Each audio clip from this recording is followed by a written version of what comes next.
Donald J. Trump, forthright, bold, and unapologetically brash. While many called him rude, for millions of Americans, Trump represented something they hadn't seen in Washington for years: a fighter, willing to stand up to global elites and powerful enemies who seek to diminish America's sovereignty. From the moment he stepped into the Oval Office, Trump made it clear he wasn't there to play the game of diplomatic niceties.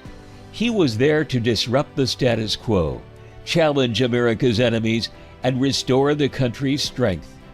Critics said it couldn't be done. They mocked him for sitting down with Kim Jong-un, the dictator of North Korea. But for the first time in decades, Trump brought a rogue nation to the negotiating table.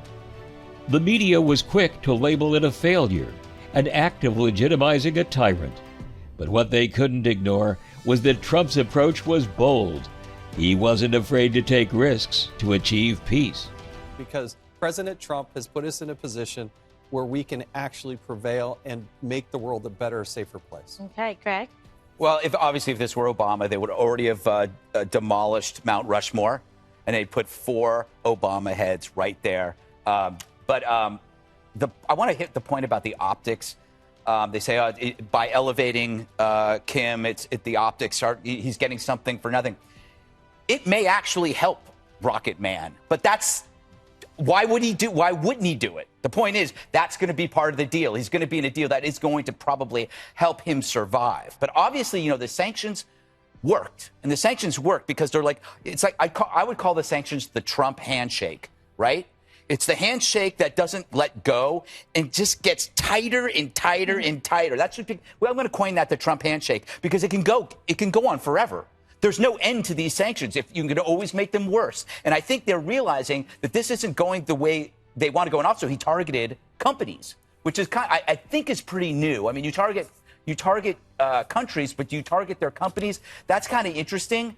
But I am skeptical. But I will also say this, that it's an interesting contrast between how Republicans do foreign policy and Democrats. Democrats are like the single parent, but Republicans are like both parents. You've got the carrot and the stick. And Democrats always think all they have to do is yell world peace and it'll happen. No, you actually need a carrot and you need a stick. And I think Trump has been really good at wielding that stick. Trump's boldness did not end with North Korea. He strengthened America's alliances, especially with Israel, where he stood by Prime Minister Netanyahu and recognized Jerusalem as Israel's capital, an unprecedented move that other leaders had promised for years but never delivered. At the United Nations, Trump didn't mince words. He declared that America would no longer bow to globalist institutions, nor would it be bound by ineffective treaties that jeopardized U.S. sovereignty. From withdrawing from the Iran nuclear deal to reimposing sanctions, Trump's foreign policy sent a clear message to rogue nations. The United States would no longer be held hostage by bad actors. Iran's streets were filled with protesters, but in Washington, Trump was steadfast in his resolve. This president has led bold initiatives in nearly every corner of the world. In China, he's pulled back the curtain on the predatory aggression of the Chinese Communist Party. The president has held China accountable for covering up the China virus and allowing it to spread death and economic destruction in America and around the world. And he will not rest until justice is done. He has ensured that the Chinese Communist Party spies posing as diplomats in America are jailed or sent back to China. And he has ended the ridiculously unfair trade arrangement with China that punched a hole in our economy. Those jobs are coming back home. In North Korea, the president lowered the temperature and against all odds got the North Korean leadership to the table. No nuclear tests, no long-range missile tests, and Americans held captive in North Korea came home to their families, as did the precious remains of scores of heroes who fought in Korea. The president exited the U.S. from the disastrous nuclear deal with Iran and squeezed the Ayatollah, Hezbollah, and Hamas. The president, too, moved the U.S. Embassy to this very city of God, Jerusalem, the rightful capital of the Jewish homeland. And just 2 weeks ago, the president brokered a historic peace deal between Israel and the United Arab Emirates.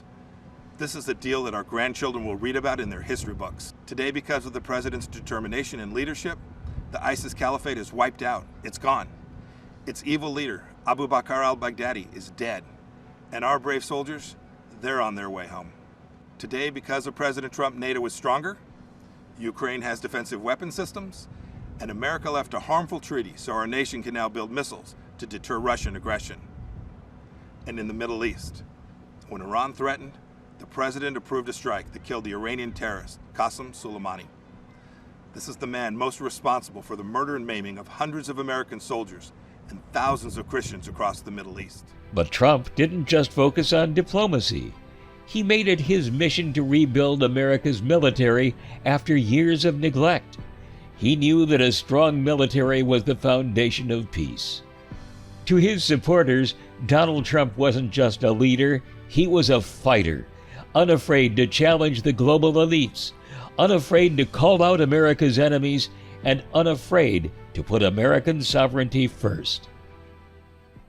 We are one movement, one people, one family, and one glorious nation under God. So with American pride swelling in our hearts and American courage stirring in our souls, I say these words to you tonight.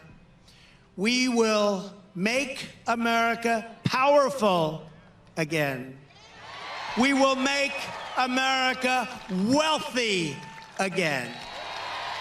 We will make America strong again. We will make America proud again. We will make America safe again. And we will make America great again. Thank you, Ohio. Thank you. Thank you very much. Trump's leadership was not about being liked.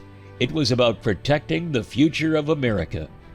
In the face of global challenges, he stood firm, a leader unapologetic in his defense of American sovereignty. But as we approach the 2024 election, the fight for America's future is far from over. For while Trump fought for America's strength, others in Washington had different plans.